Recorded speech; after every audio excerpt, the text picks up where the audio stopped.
चलिए, जैसे कि मैंने कहा, अब देखते हैं कि अगर एक से ज़्यादा डाइलेक्ट्रिक लेयर्स हुए, so capacitor with multiple layers of dielectrics, ये capacitor plate area A as usual और separation between the plates D. अगर आपके पास बीच में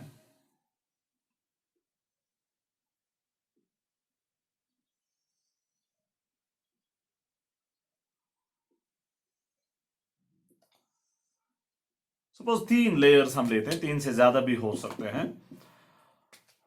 पहले वाले की का डाइलेक्ट्रिक कांस्टेंट K1 और थिकनेस जो है वो T1। दूसरे वाले का डाइलेक्ट्रिक कांस्टेंट K2 और थिकनेस जो है वो T2। तीसरे वाले का डाइलेक्ट्रिक कांस्टेंट K3 और थिकनेस जो है वो T3। टोटल सेपरेशन जो है वो D के बराबर है।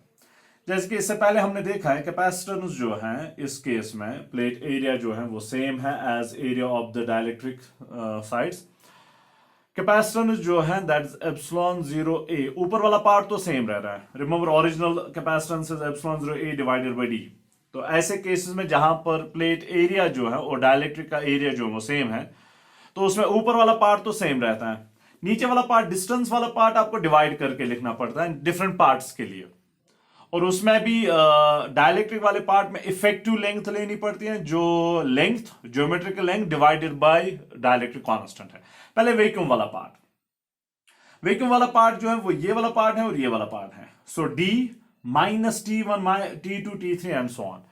So D minus T1 plus T2 plus T3, अगर और भी है तो सो ऑन। ये तो डाइलेक्ट्रिक वैक्यूम वाला पार्ट।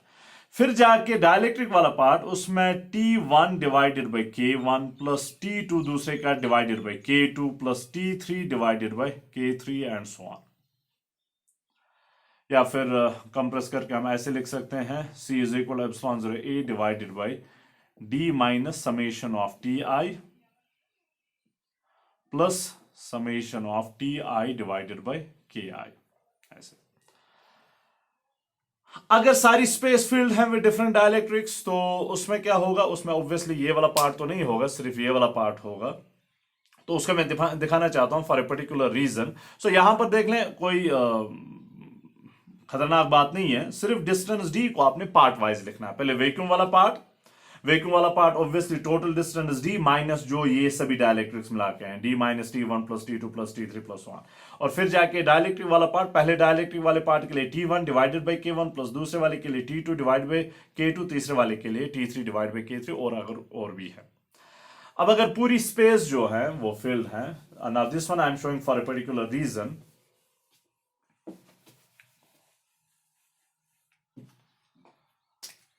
सो अगर आपके पास ये डाइलेक्ट्रिक है, ये कैपेसिटर है, ये यहां पर एक डाइलेक्ट्रिक, ये दूसरा डाइलेक्ट्रिक, ये तीसरा डाइलेक्ट्रिक। पहले वाले का dielectric constant K1 thickness T1, दूसरे वाले का K2 एंड थिकनेस T2, तीसरे वाले का K3 थिकनेस जो है वो T3। तो इसकी कैपेसिटेंस जो होगी that will B epsilon 0 A, ऊपर वाला पार्ट सेम रहता है, नीचे डिस्टेंस को डिवाइड। अब यहां पर वैक्यूम वाला पार्ट तो है नहीं, तो सीधे डाइलेक्ट्रिक वाले पार्ट्स को लेते हैं, T1 divided by K1 plus T2 divided by K2 plus T3 divided by K3। Okay, simple. Now the point जिसके वजह जो मैं रीजन था ये दिखाने का, देखिए स्पेस को between the plates of the capacitor 3 parts में डिवाइड किया गया है। So what we can do, और डिस्टेंस वाइज डिवाइड किया गया है, डिस्टेंस बिटवीन द प्लेट्स को, एरिया डिवाइड नहीं किया गया। एरिया ए, यहां इस डाइलेक्ट्रिक का भी एरिया ए, इस डाइलेक्ट्रिक का भी एरिया, इस डाइलेक्ट्रिक का भी एरिया। तो एरिया वाइज कोई डिवीजन नहीं हुआ है, डिस्टेंस वाइज डिवीजन हुआ है। So what we can do is, और 3 पार्ट्स में डिवाइड हुआ है, we can divide this capacitor into 3 capacitors, 1 for each dielectric, और फिर उनको सीरीज में लगा सकते हैं। सो ये ऐसे बन जाएगा, एक डाइलेक्ट्रिक ऐसे, एक कैपेसिटर ऐसे, जिसका डाइलेक्ट्रिक जो है उसकी डाइलेक्ट्रिक कांस्टेंट K1, और सेपरेशन बिटवीन द प्लेट्स अब T1 बन जाएगी। ओके, फिर दूसरा dielectric which is in series with this one, उसमें डाइलेक्ट्रिक कांस्टेंट K2 है, और अब जो विड्थ बन जाएगी, डिस्टेंस बन जाएगी बिटवीन द टू प्लेट्स, वो T2 के बराबर है। और तीसरा डाइलेक्ट्रिक जिसका डाइलेक्ट्रिक कांस्टेंट K3 है और सेपरेशन जो है बिटवीन द प्लेट्स वो अब T3 बन जाएगी। ओके, सो ये तीन और सीरीज कॉम्बिनेशन में। सो जब भी डिस्टेंस वाइज डिवीजन हुआ होगा तो आप कैपेसिटर को ब्रेक कर सकते हैं, हर एक पार्ट जो है वो एक कैपेसिटर ले सकते हैं, और सीरीज कॉम्बिनेशन में फिर अब सीरीज कॉम्बिनेशन वाला रूल यूज कर लें और देखें कि कैपेसिटेंस जो है वो एग्जैक्टली सेम आएगी।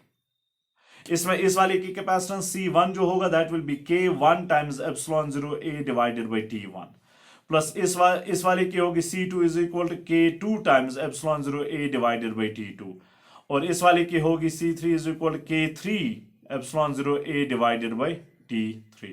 रिमेंबर, जब पूरी स्पेस फिल्ड होती है विद द डाइलेक्ट्रिक तो कैपेसिटेंस होती है K times the original capacitance which is K times epsilon 0 A divided by D। अब D के बदले में यहां पर T1, यहां पर T2, यहां पर T3, K के बदले में यहां पर K1, यहां पर K2, यहां पर K3। अब सीरीज कॉम्बिनेशन वाला रूल अगर आप यूज कर लेंगे यू विल फाइंड कि ये एग्जैक्टली सेम आएगा। Okay, so this is the point जिसके लिए मैंने ये दिखाया था, अदरवाइज ये कोई नई बात नहीं थी। Now this is the new part of it. अगर कैपेसिटर प्लेट्स के बीच में डाइलेक्ट्रिक्स लगे हुए हैं जो डिस्टेंस वाइज डिवीजन कर रहा है स्पेस को, एरिया सेम है, ओके, तब जाके आप इसको ब्रेक कर सकते हैं इनटू कैपेसिटर्स जो हर एक पार्ट के लिए एक capacitor, then in series combination. Okay, then in series combination.